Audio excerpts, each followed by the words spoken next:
नमो नमः। अहमस्मि डॉक्टर शुभेन्दु पाठक,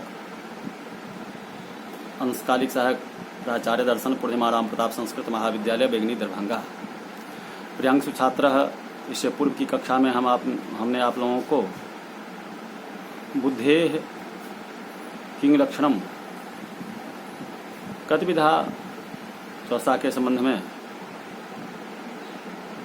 आप लोगों को आंशिक रूप से कुछ बतलाए हुए थे। आज उसी के संदर्भ में ज्ञान और बुद्धि के संबंध में आप लोगों को कुछ कहने का प्रयास कर रहा हूं। तो प्रियांशु छात्र, जिस गुण के सहारे प्राणियों की सारी जीवन चेष्टाएं संपन्न हो वही है बुद्धि, ज्ञान। स्वस्थित पुरुषों की तो बात क्या, अगला भी जो कुछ भी करता है ना कुछ समझ कर ही करता है, भले ही उसका समझना गलत क्यों ना हो।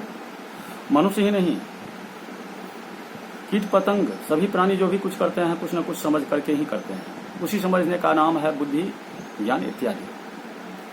कुछ लोग बुध्यते अनेन इति बुद्धि, इस व्याख्या के अनुसार अंतःकरण को बुद्धि कहते हैं, परंतु यहाँ वह विवक्षित नहीं है, क्योंकि अंतःकरण द्रव्य है, गुण नहीं। किंतु बोधो बुद्धि है, इसके अनुसार वह ज्ञानात्मक गुण है।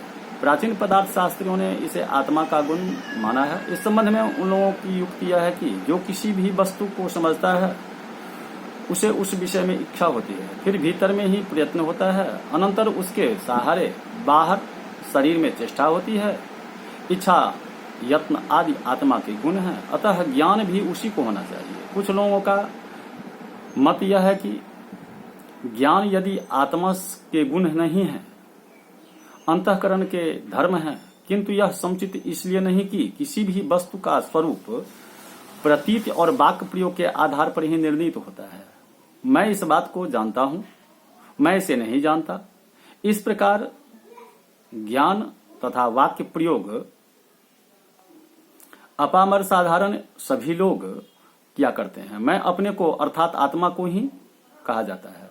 मन के लिए यानी अंतःकरण के लिए तो मेरा मन, मेरा अंतःकरण, इसी प्रकार ज्ञान तथा वाक्य प्रयोग हुए जाते हैं।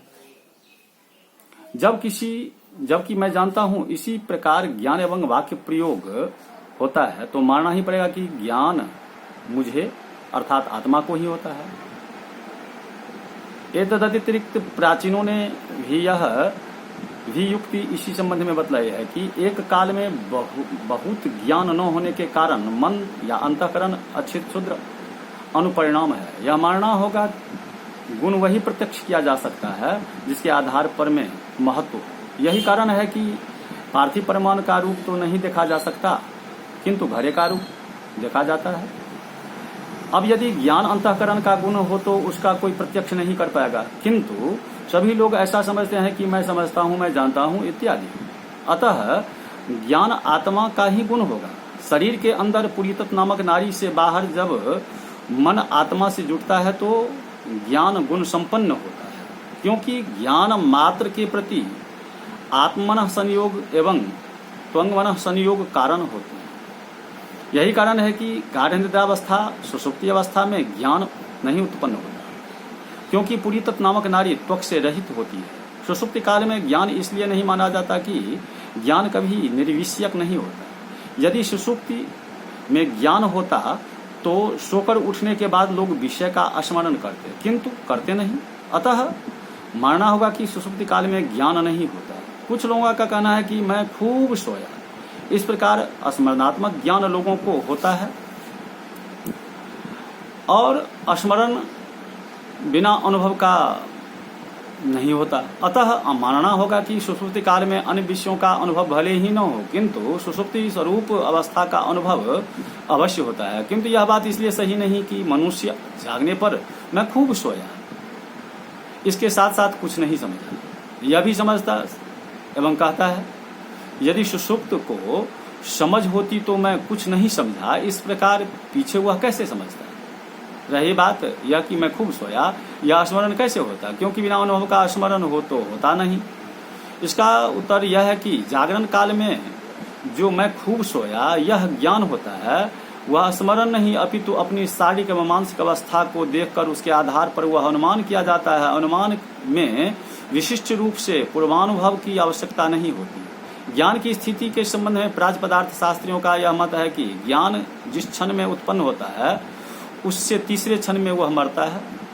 अतः यदि उसके उत्पत्ति क्षण को भी उसका अस्तित्व क्षण माना जाए तो वह 2 क्षण रहकर तीसरे क्षण में मर जाता है, और यदि केवल स्थिति देखी जाए तो वह मध्य में 1 क्षण मात्र रहता है, किंतु इसके अपवाद स्वरूप अपेक्षा बुद्धि नामक ज्ञान चतुर्थ क्षण में नष्ट होने वाला माना जाता है।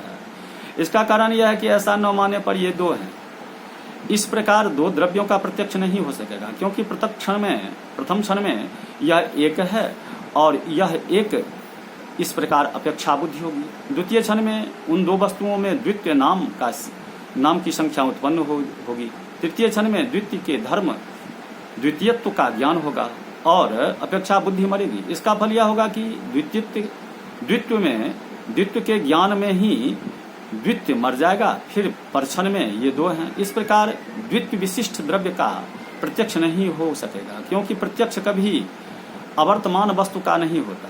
चतुर्थ क्षण में अपेक्षा बुद्धि का नाश मानने पर कथनचित द्वितीय नाशक क्षण में उक्त प्रकार द्वितीय युक्त द्रव्य का प्रत्यक्ष हो सकेगा। कुछ लोग जो कि वस्तु मात्र को क्षण भंगुर मानते हैं किंवा वस्तु मात्र को क्षणिक ज्ञान स्वरूप मानते हैं, वे ज्ञान को अस्थिर मानते हैं। अर्थात उनका कहना है कि ज्ञान उत्पन्न होने के परक्षण में ही नष्ट हो जाता है, परंतु यह इसलिए युक्त नहीं मालूम होता है कि ऐसा होने से विषयों का प्रकाशन अर्थात विषयीकरण नहीं हो सकता। दीप यदि बढ़ते ही नष्ट हो जाए तो क्या वह घटपट आदि विषयों को समझा सकेगा? कभी नहीं। यदि यह कहा जाए कि बिजली के छिटकने पर पदार्थ प्रकाशन कैसे होता है, तो इसका उत्तर यह है कि क्षण काल अति सूक्ष्म है। विद्युत प्रकाश भी एक क्षण में ही नष्ट नहीं हो जाता, अतः ज्ञान को तृतीय क्षण नाश मानना चाहिए। कुछ लोगों का कहना है कि जहाँ अनेक काल तक अनिमेख भाव से किसी एक वस्तु को देखा जाता है या अनेक काल तक उसकी चिंता की जाती है, तादृश्य स्थल में ज्ञान को तब तक अस्थायी मानना चाहिए जब तक विषय का विषयीकरण होता रहे। अर्थात ज्ञान सर्वत्र तृतीय क्षण नाश से ही माना जाता है, परंतु वस्तु स्थिति ऐसी नहीं है, क्योंकि तादृश स्थल में ज्ञान की धारा होती है। अर्थात दीप की शिखा जैसे तत्वतः अनेक काल तक एक नहीं रहती, किंतु अव्यवहित उत्पाद के कारण लोग उसे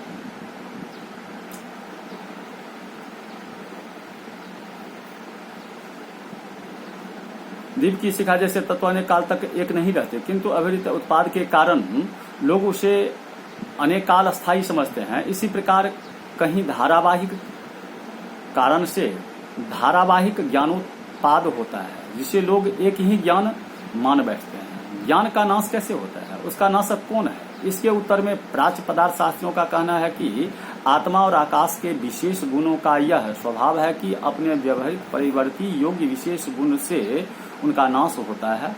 अर्थात एक ज्ञान के बाद जो भी कोई ज्ञान इच्छा या प्रयत्न उसी आत्मा में उत्पन्न होता है, उसी उसका नाशक होता है।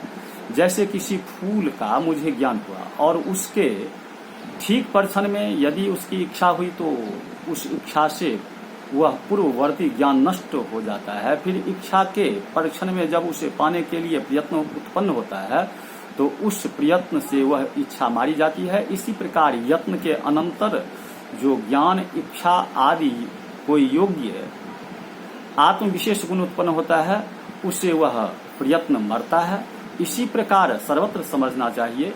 योग विशेषण गुण कहने का अभिप्राय यह है कि अदृष्ट और भावनात्मक संस्कार न तो ज्ञानादि के नाशक होते हैं और न ज्ञानादि के नाश ही होते हैं, क्योंकि वे योग्य नहीं। इस ज्ञान गुण में ही यह विशेषता है कि यह भोग और मोक्ष दोनों का देने वाला होता है। क्या नास्तिक और क्या आस्तिक सभी दार्शनिक इस ज्ञान गुण की महत्ता का वर्णन बड़े ही जोरों से करते हैं। सम्यक ज्ञान के अल्प सांसारिक अभ्युदय से लेकर बड़े से बड़े फल परम निर्माण रूप मोक्ष पर्यंत मिलते हैं और सम्यक ज्ञान से पतन की पराकाष्ठा तक प्राप्त होती है। इस बात को सभी लोग एक स्वर से कहते हैं और लिखते पाए जाते हैं। इति अब इससे आगे के कक्षा में हम आप लोगों को ज्ञान के प्रभेद के संबंध में कहने का प्रयास करेंगे। इति।